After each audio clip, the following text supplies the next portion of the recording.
बहुत समय पहले की बात है।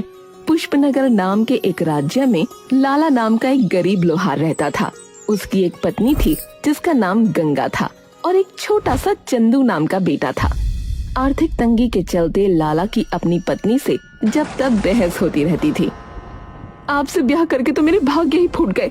प्रेम करते समय मैंने ये नहीं देखा कि ये आदमी मुझे खिलाएगा क्या। अब भुगत रही हूँ। अरे तो भुगतो, एक औरत को तो अपने पति का ऐसे हालात में साथ देना चाहिए भाई, और तुम तो बस लड़ती ही रहती हो। हाँ, क्या साथ दूं? तुम्हारी जगह मैं काम पर चली जाऊं? अरे भाई मैंने ऐसा तो नहीं कहा। पर कहना तो यही चाहते हो ना। अरे भाग्यवान, हम लड़ क्यों रहे हैं? अरे हमें एक दूसरे के साथ की जरूरत है भाग्यवान। नहीं, हमें पैसे की जरूरत है। अब अगर लोहार के काम में कमाई नहीं है तो कुछ और करो ना। है? क्या कहा? कितने ही लोग जुआ खेलते हैं और जीतते हैं। हे भगवान, अब तुम्हारा दिमाग खराब हो गया है लगता है। मैं जा रहा हूँ काम पर। हाँ, बड़ा खजाना लेकर आओगे ना काम पर से। लाला घर से बाहर निकल गया और उनका बेटा चंदू ये सब देखता रहा। वो चाहकर भी कुछ न बोल सका।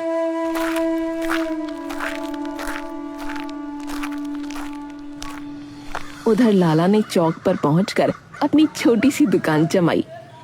हे भगवान, आज कोई ग्राहक भेज देना, वरना घर का चूल्हा नहीं जलेगा। पर किस्मत जैसे उस दिन उसके साथ लुका छिपी खेल रही थी। आधे दिन तक कोई ग्राहक नहीं आया।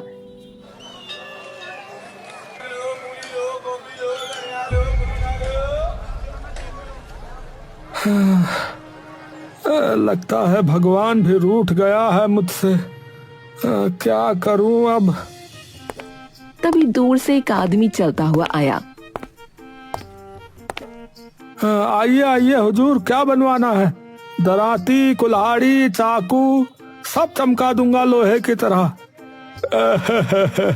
अरे नहीं नहीं भाई, मुझे तो बस जो है गप लड़ानी थी। अरे गप लड़ाने के लिए मैं दुकान नहीं लगाता हूँ। हाँ, अरे जाओ यहाँ से। सूरज ढलने लगा था, शाम हो चुकी थी और एक भी काम हाथ नहीं आया। थके हुए कदमों से उसने औजार समेटे और घर की ओर चल पड़ा। रास्ते में ही उसका दोस्त गगन मिला। गगन ने जैसे ही उसके चेहरे की उदासी देखी, तुरंत हाथ पकड़ लिया। अरे लाला, अरे क्या हो गया भाई? ये मुरझाया चेहरा क्यों? क्या बात है मेरे दोस्त? अरे कुछ नहीं भाई, छोड़ो। अरे नहीं नहीं भाई, जब तक बताओगे नहीं मैं छोड़ने वाला नहीं हूँ। बोलो। लाला ने आह भरते हुए सब कुछ बता डाला। घर की कंगाली, पत्नी की तानेबाजी और दुकान का सूना होना। गगन, अब तो लगता है किस्मत ने मेरे नाम का अध्याय ही मिटा दिया है। अब भैया तुम ही बताओ मैं क्या करूं? भाई ये तो बड़ी ही मुश्किल आन पड़ी है, लेकिन तुम जानते हो मैं तो फलों का धंधा करता हूँ। उसमें जितना मिलता है उतने में घर ही चल पाता है, तो मैं तुम्हारी मदद कहाँ से करूं भाई? गगन की बात सुनकर लाला का चेहरा और मुरझा गया। ठीक है भाई, समझ गया, तुमसे भी कोई उम्मीद नहीं। इतना कहकर वो धीरे धीरे घर की ओर बढ़ गया।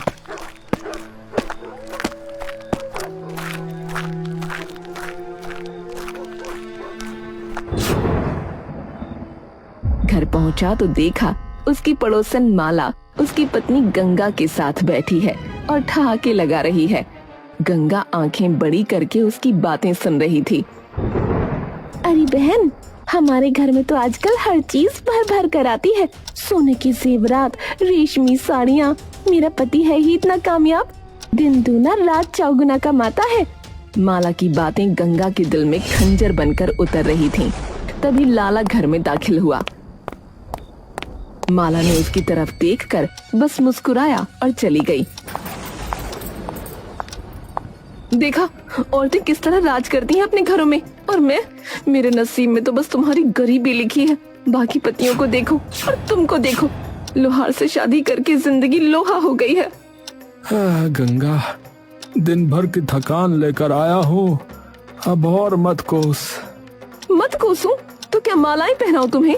सच कहती हूँ लाला, तुम किसी काम के नहीं। अगर दूसरों की तरह मेहनत कर पाते तो आज मैं भी माला जैसी अमीर होती।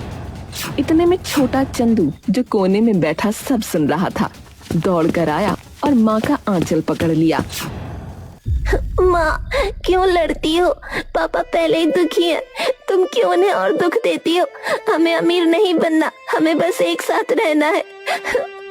गंगा चुप हो गई, लेकिन उसकी आंखों में अभी भी गुस्से की ज्वाला भड़क रही थी। फिर सुबह का सूरज चढ़ा, लेकिन लाला के घर में पहले से ही तूफान मच चुका था। गंगा की आंखों में बेचैनी और चेहरे पर लालच की आग साफ झलक रही थी। उसने जैसे ही लाला को देखा, तुरंत ताने और नए सपनों की बौछार कर दी। लाला, कब तक यूं ही रोटी के लिए तरसते रहोगे? अब और बर्दाश्त नहीं होता। औरों के घरों में चांदी बरस रही है और हमारे हिस्से में बस आंसू। कुछ ऐसा करो कि हमें भी दौलत मिल जाए। अरे गंगा, कल भी कहा था, अरे आज भी कह रहा हूँ, गलत रास्तों से सुख कभी नहीं मिलता, कभी नहीं मिलता। अरे मेहनत करो, ईमानदारी रखो, यही इंसान की असली ताकत है। ईमान से पेट भरता है क्या? अगर ईमान से ही सब कुछ होता तो आज हम मिट्टी में क्यों सड़ रहे होते? नहीं लाला, तुम्हें अब कुछ बड़ा करना होगा, चाहे सही हो या गलत, मुझे नहीं फर्क पड़ता। लाला ने गंगा की बातें सुनी, लेकिन मन जैसे टूटने लगा। उसकी आंखों में आंसू थे, पर गुस्से की चमक भी थी। अरे बस गंगा, बस, अब और मत कहो। तुम्हारी ये लालच भरी बातें मेरे कानों में जहर घोल रही हैं। मैं अब और नहीं सुन सकता। हाँ। वो गुस्से में घर के बाहर निकल गया। गंगा और चंदू उसके पीछे पीछे भागे। पापा मत जाइए, मत जाइए, माँ तो गुस्से में है। आप तो समझदार है ना, मत छोड़कर जाइए। पापा सुनो, कहाँ जा रहे हो? ऐसे मत जाओ, वापस आ जाओ। लेकिन लाला ने किसी की न सुनी। उसकी आंखें आंसुओं से भरी थीं और कदम गुस्से से भारी। वो चला गया। सुबह बीतकर दोपहर हो गई। गंगा का दिल अब डर से कांप रहा था। उसका गुस्सा फुर्र हो चुका था और आंखों में बेचैनी थी। तभी अचानक लाला दौड़ता हुआ घर में दाखिल हुआ।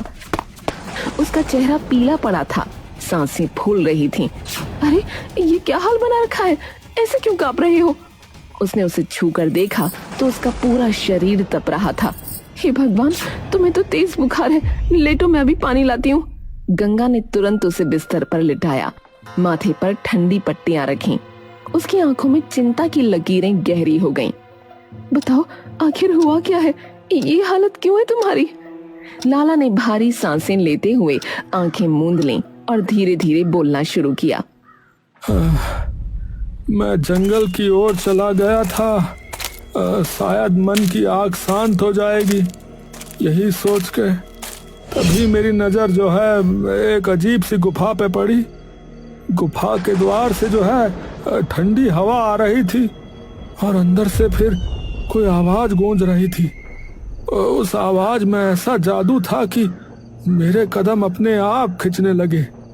आओ आओ, जो चाहो वो पालो, सोना, चांदी, हीरे, जवाहरात, पर बदले में अपनी सबसे प्रिय चीज देनी होगी। आओ आओ, जो चाहे वो पालो, सोना, चांदी, हीरे, जवाहरात, पर बदले में अपनी सबसे प्रिय चीज देनी होगी। लाला का दिल कांप गया, उसके माथे पर पसीना आ गया। उसने साहस जुटाकर गुफा में कदम रखने की सोची। तभी जमीन जैसे फट गई और उसका शरीर पीछे की ओर जा गिरा। घबराकर वो जान बचाकर भागा और किसी तरह घर पहुंचा। क्या ये सच है? एक ऐसी गुफा जहाँ जो चाहो मिल सकता है?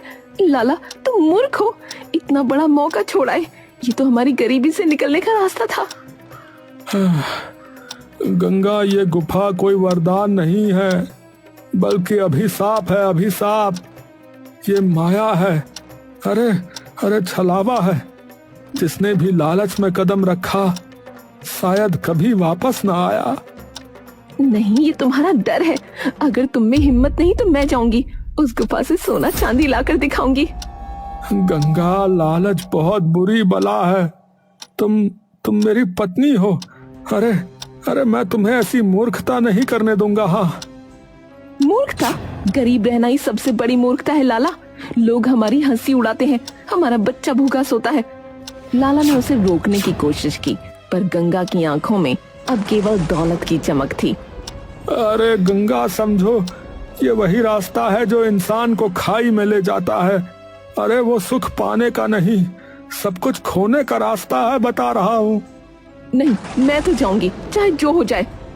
इतना कहकर उसने लाला का हाथ खींचा और जबरदस्ती उसे उठाकर दरवाजे की ओर ले चली। माँ, पापा को मत ले जाओ, मत जाओ उस गुफा में, मत जाओ। लेकिन गंगा पर अब लालच का भूत सवार था। उसने चंदू को झटक कर पीछे किया और लाला को खींचते हुए घर से बाहर निकल पड़ी।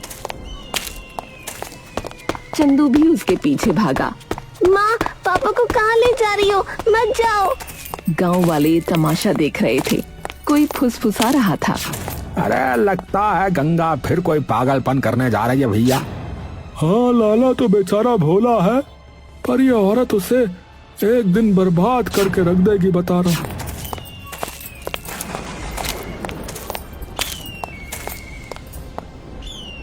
अरे गंगा बहन, ये क्या हाल बना रखा है? पति को खींचकर कहाँ लिए जा रही हो? जरा मुझे भी तो बताओ।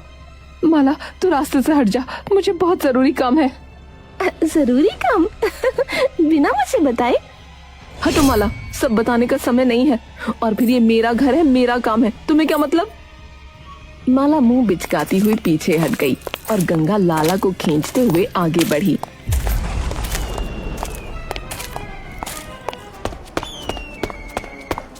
चंदू हाँफते हाँफते उनके पीछे पीछे दौड़ता रहा। आखिरकार तीनों गुफा के सामने पहुंच गए। लाला, यही है वो जगह? हाँ हाँ, यही है वो गुफा। अब हम भी अमीर होंगे। जल्दी बताओ, मुझे क्या करना होगा? अचानक गुफा के भीतर से वही गूंजती हुई आवाज आई। अपनी पसंदीदा चीज दो और जो चाहे ले लो। अपनी पसंदीदा चीज दो और जो चाहो ले लो। पसंदीदा चीज? लेकिन क्या दे? मैं सब कुछ देने को तैयार हूँ, बताओ बताओ ना। कुछ क्षण सन्नाटा रहा, फिर तेज आवाज गूंजी। इस बच्चे को दे दो और सोना चांदी तुम्हारा होगा। इस बच्चे को दे दो और सोना चांदी तुम्हारा होगा। सुनते ही तीनों के होश उड़ गए। गंगा का चेहरा पीला पड़ गया। क्या मेरा चंदू? नहीं नहीं, ये तो नामुमकिन है। सुना तुमने गंगा, सुना? मैंने कहा था ना, लालच की राह बस बर्बादी लाती है। हाँ, नहीं, मेरा बच्चा मत मांगो, कुछ और ले लो, लेकिन चंदू नहीं। अगर नहीं दोगी तो इस राज्य पर प्रलय टूटेगी, तूफान आएगा, बर्बादी होगी। अगर नहीं दोगी तो इस राज्य पर प्रलय टूटेगी, तूफान आएगा, बर्बादी होगी। नहीं, मैं अपनी जान दे दूंगी, लेकिन अपना बच्चा नहीं दूंगी। हे भगवान, मैंने गलती की, बहुत बड़ी गलती। अरे अरे, अब समझी लालच कैसी बला है, समझी? माफ कर दो लाला, मैंने तुम्हें और अपने बच्चे को मुश्किल में फंसा दिया। कृपा करके हमें यहाँ से बचा लो। लाला ने गहरी सांस ली और हंसते हुए बोला, ठीक है गंगा, जाओ, तुम्हें माफ किया, अब डरने की जरूरत नहीं है। हाँ। अचानक गुफा के भीतर से ठहाका गूंजा और गुफा से गगन बाहर आया।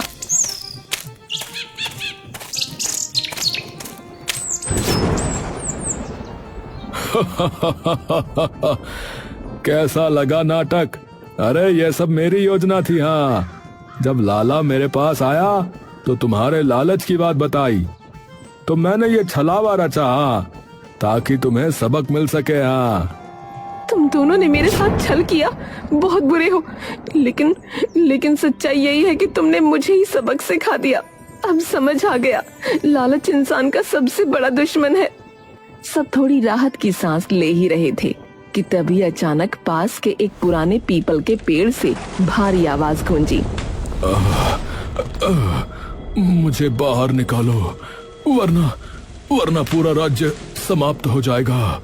वो चारों घबरा गए, चारों ओर देखा लेकिन कोई दिखाई नहीं दिया। कौन हो तुम भाई? मैं राजा मनोज हूँ, इस पेड़ के भीतर कैद हूँ, मुझे मुक्त करो। क्या हमारे राजा? ये कैसे संभव है? ये कोई छल है। हाँ, मैं राजा हूँ, अगर मुझे नहीं निकाला तो सबका नाश हो जाएगा। अरे भैया, अब और इंतजार नहीं होगा, ये आवाज झूठी नहीं हो सकती। मैं अपने महाराज को अवश्य मुक्त करूंगा भैया। नहीं रुको, ये सब छलावा भी तो हो सकता है। जंगल में माया की कमी नहीं, कहीं कोई और जाल ना हो। अरे नहीं गंगा, मेरा दिल कह रहा है कि यह आवाज जो है सच्ची है, ये कोई धोखा नहीं है, हमें कदम उठाना ही होगा। हाँ। लाला बिना देर किए गांव की ओर भागा।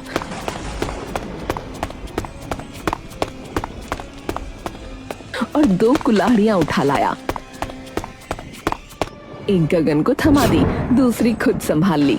दोनों ने मिलकर उस विशाल पीपल के पेड़ पर वार शुरू कर दिया। कुल्हाड़ियों की ठक ठक ठक की आवाज पूरे जंगल में गूंजने लगी। माँ, ये लोग सच में राजा को निकाल पाएंगे? गंगा चुप रही, उसकी आंखों में डर और उम्मीद दोनों थे। आखिरकार जब पेड़ चटक कर खुला, उसमें से प्रकाश का गोला निकला और एक घायल इंसानी रूप में बदल गया। राजा मनोज। धन्य हो, तुम लोगों ने मुझे मुक्त किया, मैं सदा आभारी रहूंगा। राजा ने कांपती आवाज में अपनी करुण कथा सुनानी शुरू की।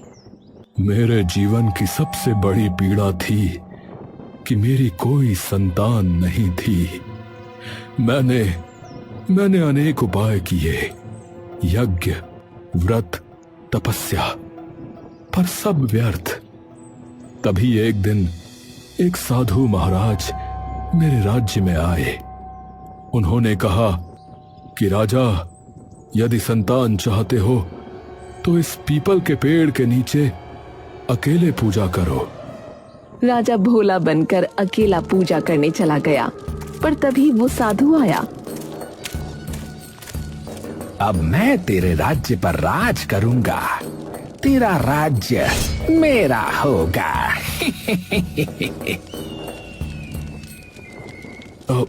परंतु क्यों? बस याद करो वो दिन जब एक बार तुम्हारे द्वार पर आकर मैंने तुम्हारी एक राजदासी को अर्धांगिनी बनाना चाहा था। तुमने मुझे 100 कोड़े मरवाकर राज्य की सीमा से बाहर करवा दिया था। लेकिन परंतु वो उसकी इच्छा के विरुद्ध था। अरे मुझे मेरी इच्छा पूर्ण करनी आती है राजन, इसलिए आज से तुम यहीं रहोगे। और उसने अपनी मायावी शक्ति से राजा को पीपल के पेड़ में कैद कर दिया और खुद राजा के रूप में राजा की राजगद्दी पर बैठ गया। अगर ये सच है तो देर किस बात की? चलो उस ढोंगी साधु को बेनकाब करते हैं। सब मिलकर महल पहुंचे। सिंहासन पर वही राजा बैठा था, पर असली राजा मनोज को देखते ही हड़कंप मच गया। हे प्रजा, पहचानो मुझे, मैं असली राजा हूँ। ये सामने बैठा व्यक्ति धूर्त साधु है, जिसने मेरा रूप चुराया हुआ है। हैं? अरे ये कौन बहरूपिया यहाँ घुस आया है? निकालो इसे यहाँ से। दरबार में अफरा तफरी मच गई। लाला ने एक पल भी बर्बाद नहीं किया। उसने अपनी कुल्हाड़ी जोर से सिंहासन की ओर फेंक दी। कुल्हाड़ी सीधा नकली राजा की ओर बढ़ी, पर उसे लगने से पहले ही उसने हाथ उठाया। रुको! और कुल्हाड़ी हवा में थम गई। पूरा दरबार सन्न रह गया। अब सब देख लो, यही असली सच है। ये कोई साधारण इंसान नहीं है, बल्कि ये मायावी व्यक्ति है। ठीक है, मेरा रहस्य खुल गया। पर तुम सब मेरा क्या कर लोगे? मेरी शक्तियों के आगे कोई टिक नहीं सकता। वो जोर जोर से हंस रहा था। सब सन्न खड़े थे। उसकी बात सच थी। उसकी मायावी शक्तियों के आगे कोई इंसान नहीं टिक सकता था। पर तभी अचानक पीछे से उसकी पीठ पर वार हुआ। औरत को कभी कमजोर मत समझना, ये वार तेरे पापों की सजा है। मायावी साधु चीख कर जमीन पर गिर पड़ा। सैनिक तुरंत और उसे जकड़कर बंदी बना लिया। अरे गंगा, अरे तुमने कमाल कर दिया गंगा। राजा मनोज अपने सिंहासन पर लौटे। तभी एक सेविका आई और बोली, महाराज, महारानी की हालत बहुत बिगड़ गई है। वैद्य जी ने हाथ खड़े कर दिए हैं, कोई उम्मीद नहीं बची। राजा मनोज का चेहरा पीला पड़ गया। वो फौरन रानी के पास पहुंचा, जो मरने की कगार पर थी। उसे देखकर राजा की जान हलक में आ गई। हे भगवान, मेरी सुनैना। महाराज, मुझे चाहिए। तुम उसे नहीं बचा पाओगे। मतलब सुनैना की ये हालत तेरे कारणवश है। सही कहा तूने। रानी की सांसें मेरे वश में हैं। उसे बचाना है तो मुझे पूरा राज्य दे दे। राजा मनोज कांप उठा। मेरी प्राणेश्वरी मेरी जान से भी अधिक बढ़कर है। राज्य जाए तो जाए, पर मैं रानी को खो नहीं सकता। ले जा सब कुछ, बस उसे जीवन दान दे दे। तभी लाला आगे बढ़ा और बोला, अरे नहीं महाराज, यही तो इस शैतान की चाल है। भावुकता में आकर आप इसे और ताकत देंगे। याद रखिए, राज्य प्रजा की धरोहर है। हाँ, पर लाला, मेरी रानी। महाराज, सिर्फ दया से दुष्ट कभी नहीं सुधरता। जब तक इसकी गर्दन पर मौत का साया न मंडराएगा, ये सच्चाई नहीं उगलेगा। देखिए, ऐसे दबाइए इसे। लाला ने तलवार असली राजा के हाथ में रख दी। राजा मनोज कांपते हुए उठे और साधु की गर्दन पर तलवार टिकाई। दुष्ट, मेरी रानी को तुरंत स्वस्थ कर, वरना आज तेरे प्राण भी यहीं समाप्त कर दूंगा। नहीं, तलवार हटाओ। मैं मान गया। रानी की बीमारी मेरी ही बनाई हुई माया है। मैंने ही विष मंत्र से उन्हें बांधा था ताकि वो मर जाए और मैं अकेला राज्य करूं। नीच, इतना बड़ा षड्यंत्र। साधु ने कुछ मंत्र बुदबुदाए। तभी महारानी की सांसें सामान्य हो गईं। उसकी आंखें खुल गईं। मेरी सुनैना। पूरा दरबार खुशी से झूम उठा, लेकिन साधु भागने की कोशिश करने लगा। पकड़ो इसे। सैनिकों ने उसे दबोच लिया। तेरे जैसे को जीने का हक नहीं, पर राजधर्म कहता है कि तुझे कानून का सामना करना होगा। सैनिकों ने उसकी आंखों पर पट्टी बांध दी, मुंह पर कपड़ा ठूंस दिया और उसे कारागार में डाल दिया गया। राजा मनोज ने सबके सामने लाला, गगन और गंगा का हाथ थामा। आज न केवल मेरी रानी बची है, बल्कि मेरा राज्य भी। तुम तीनों मेरे सच्चे रक्षक हो। उन्होंने इनाम में उन्हें धन, भूमि और मान सम्मान से नवाजा। आज मैंने समझा कि मोह और लालच इंसान को कितना अंधा बना देता है। असली शक्ति सच्चाई और साहस में है। और इस तरह विजय का नगाड़ा गूंज उठा। प्रजा झूम उठी। लालच और माया हार गई और सत्य व प्रेम की जीत हुई।